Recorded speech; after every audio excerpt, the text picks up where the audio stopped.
প্রিয় অষ্টম শ্রেণীর শিক্ষার্থীরা, আমরা আজকে তোমাদের 2021 সালের যে সিলেবাসের আসলে বাংলা প্রথম সপ্তাহের যে অ্যাসাইনমেন্টটা দেওয়া হয়েছিল, আমরা আজকে সেটার সলভ করব।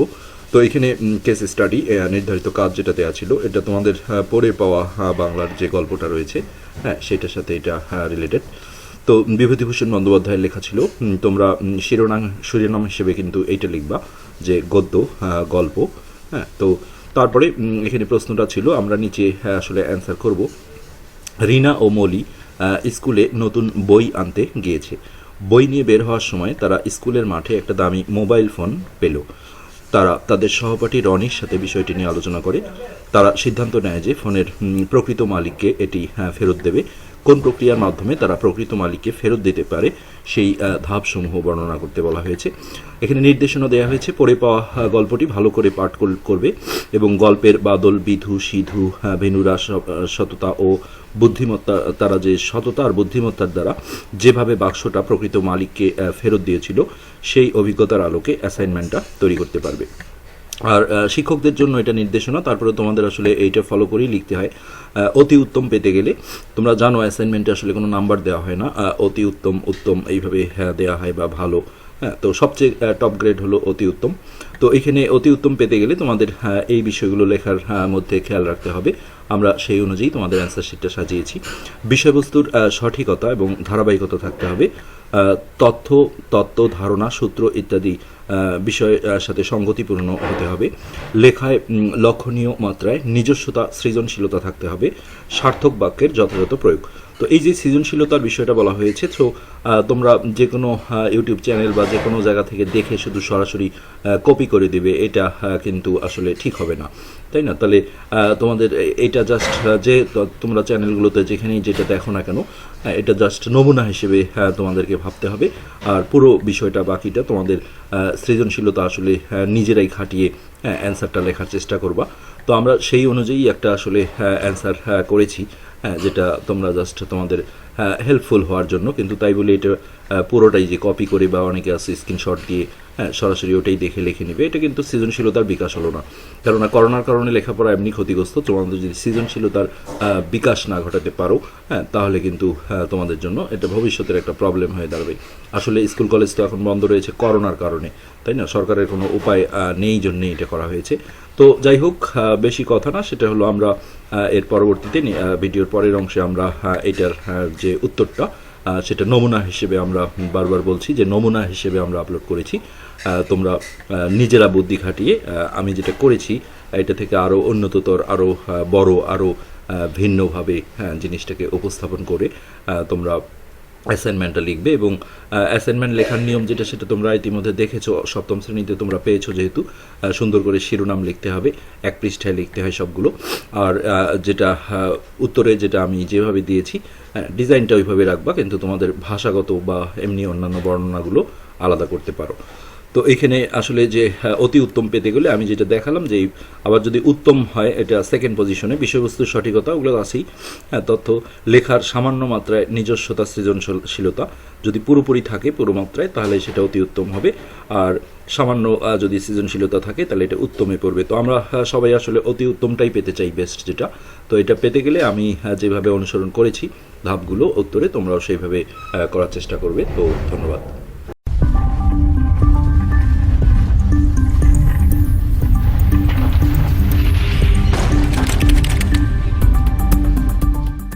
প্রিয় অষ্টম শ্রেণীর শিক্ষার্থীরা, এতক্ষণ তোমরা তোমাদের প্রথম সপ্তাহের যে অ্যাসাইনমেন্টটা ছিল বাংলা বিষয়ের উপরে, সেটার প্রশ্নটা দেখলাম। আমরা এখন এটার উত্তরমালায় চলে আসলাম। তো এটা আসলে যে বিষয়টা তোমরা দেখেছিলে যে মোবাইল ফোন একটা করে পেয়েছিল, তো এটা তোমাদের বাংলা বইয়ে যে পড়ে পাওয়া গল্পটি রয়েছে সেটার আগেকে একটা প্ল্যানিং করে কিভাবে এই প্রকৃত মালিককে সেই জিনিসটা ফেরত দেওয়া যায়, এটাই আসলে বলা হয়েছিল। তো আমরা এটাই পুরোটাই অ্যান্সার এইভাবেই লিখবো। তোমরা অ্যান্সার শিটে আমরা চলে আসছি। আর তোমরা শিরোনামটা দেখে নিয়েছো কোয়েশ্চেনে, সেখান থেকে শিরোনামটা তুলে নিবে, আমি এখানে আর লিখিনি। তো প্রথমে যে একটা পয়েন্ট আকারে আমরা করেছি যে মোবাইল ফোনটি প্রকৃত মালিককে ফেরত দেওয়ার প্রক্রিয়া। তো একটু ঘটনাটা আমরা এখানে উল্লেখ করছি, যেটা আমরা কোয়েশ্চেনে দেখলাম যে রিনা ও মলি স্কুলে নতুন বই আনতে গিয়ে, এটা পুরো কিন্তু উত্তর লিখছি আমরা, মাঠে একটা মোবাইল পেল। তারা বিষয়টি তাদের বন্ধু রনিকে জানায়। মোবাইল ফোনের প্রকৃত মালিককে তা ফেরত দেওয়ার জন্য তাদেরকে কয়েকটা ধাপে কাজ করতে হবে। তো আমরা সেই নিচে ধাপগুলো দিলাম। আসলে এই প্রশ্নগুলোর উত্তর সবার যে একই রকম হবে তা না, তোমরা ভিন্নভাবে ভেবে লিখতে পারো, এটাই তোমাদের সৃজনশীলতার প্রকাশ হবে। এখানে জাস্ট একটা নমুনা হিসেবে আমি দিয়েছি, তোমরা অন্যভাবে জিনিসটা করতে পারো। তার আগে বাংলা তোমাদের পড়ে পাওয়া গল্পটা তোমরা পড়ে নেবে, তারপরে সেই অনুযায়ী করবে। তো প্রথমে আমি দিয়েছি সেটা হলো মিটিং করা। প্রথমেই কিভাবে মালিকের নিকট মোবাইল ফোনটি ফেরত দেওয়া যায় সেজন্য একটা মিটিং করতে হবে। কেননা যখনই অনেক লোকের একটা সমন্বয় হয়, এক জায়গায় বসে কোনো একটা সমস্যা নিয়ে আলোচনা হয়, তখন বিভিন্ন জনের কিন্তু বিভিন্ন মতামত উঠে আসে। সেক্ষেত্রে অনেক কারো ভুল ত্রুটি থাকলে সেই জিনিসগুলো সংশোধন করে নেওয়া যায়। যে কোনো একটা প্ল্যানিং হলে জিনিসটা সুবিধা হয়। সেখানে সবাই একসাথে বসে একটা পরিকল্পনা তৈরি করা যেতে পারে, যেটা মিটিংয়ের কথা বলা হলো। সেখানে সবাই একসাথে বসে একটা প্ল্যানিং করা যেতে পারে। তারপরে এর পরের ধাপে যেটা আমরা লিখেছি সেটা হলো পোস্টার লিখন। মোবাইল পাওয়া গেছে, এরকম একটা বড় করে কোনো একটা আর্ট পেপারে বা কাগজে বড় করে কয়েকটা পোস্টার এরকম লিখতে হবে। লেখাগুলো সুন্দর এবং স্পষ্ট হতে হবে, কেননা অস্পষ্ট লেখা মানুষ ভালো পড়ে না বা বুঝতে পারে না। স্পষ্ট করে লিখতে হবে, দরকার হলে কালার পেন দিয়ে লিখতে হবে, একটু সুন্দর ডিজাইন করে, যাতে মানুষের জিনিসটা চোখে পড়ে।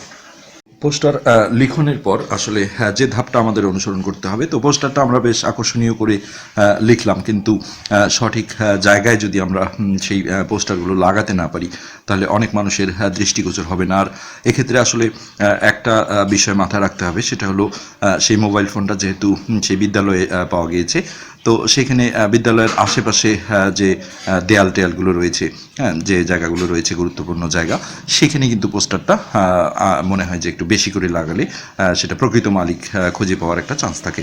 তো এখন আমরা যে পয়েন্টটা লিখবো সেটা হচ্ছে পোস্টার লাগানো। লিখিত পোস্টারগুলো স্কুলের আশেপাশে বিভিন্ন দেয়ালে বিভিন্ন জায়গায় সেগুলো লাগাতে হবে। আচ্ছা, এর পরের ধাপে আমরা দেখি কি, আমরা আস্তে আস্তে মোবাইলটা কিন্তু প্রকৃত মালিককে ফেরত দেওয়ার জন্য এই ধাপগুলো অনুসরণ করে আসছি। তো ফাইনালি যখন আমরা পোস্টারগুলো লাগাবো, তখন আসলে অনেকেই কিন্তু সেটার মালিকানা দাবি করে এগিয়ে আসবে।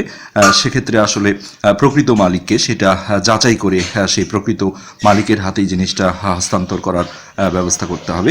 তো সেক্ষেত্রে কিভাবে আমরা প্রকৃত মালিকটা যাচাই করব, সেই প্রসেসটা আমরা এখন যাচ্ছি, যে যাচাই বাছাই করা। তো কারো বর্ণনা যদি, অবশ্যই যারা বলবে যে হ্যাঁ আমার মোবাইল ফোন হারিয়েছে, তো তারা যখন আসবে তখন ডাইরেক্ট সেই ফোনটা কিন্তু আগে দেখানো যাবে না। আগে তাদেরকে বলতে হবে যে আপনার ফোনটা কেমন, তো সেই ফোনটার সাথে আমাদের পড়ে পাওয়া ফোনটার কতটুকু মিল আছে, অমিল আছে, তো এগুলো যাচাই করেই কিন্তু আসলে প্রকৃত মালিককে খুঁজে বের করতে হবে। তো কারো বর্ণনা যদি পূর্ণাঙ্গ মিলে যায় আমাদের পড়ে পাওয়া মোবাইলটার সাথে, কারো দেয়া বর্ণনা যে তার মোবাইলটা কেমন ছিল, এটা যদি পুরোপুরি মিলে যায়, তবে তাকে মোবাইল ফোনটা ফেরত দিতে হবে। আর লাস্ট পয়েন্টে আমরা যেটা বলছি যে একটা লিখিত রাখা। কাউকে আমি যখন একটা জিনিস দিলাম, তখন অন্তত একটা লিখিত থাকবে যে হ্যাঁ সে তার জিনিসটা বুঝিয়ে পেয়েছে। তো প্রকৃত মালিক যে তার মোবাইল ফোনটা ফেরত পেয়েছে, এটা তার কাছে লিখিত নিতে হবে। একটা কাগজে লিখে দিবে যে হ্যাঁ আমি আমার জিনিসটা যথাযোগ্যভাবে ফেরত পেয়েছি। আচ্ছা, এখন আমরা ফাইনালি ডিসিশন নেব যে উপরোক্ত ধাপগুলো অনুসরণ করে তারা পড়ে পাওয়া মোবাইল ফোনটা প্রকৃত মালিককে ফেরত দিতে পারে। তো এটি ছিল আমাদের আজকের তোমাদের প্রথম সপ্তাহের বাংলার অ্যাসাইনমেন্ট ক্লাস। আমরা পরবর্তীতে আবারও অন্য অ্যাসাইনমেন্টগুলো নিয়ে আসবো, তোমরা দেখবে আশা করি। আজকে পর্যন্তই, ধন্যবাদ।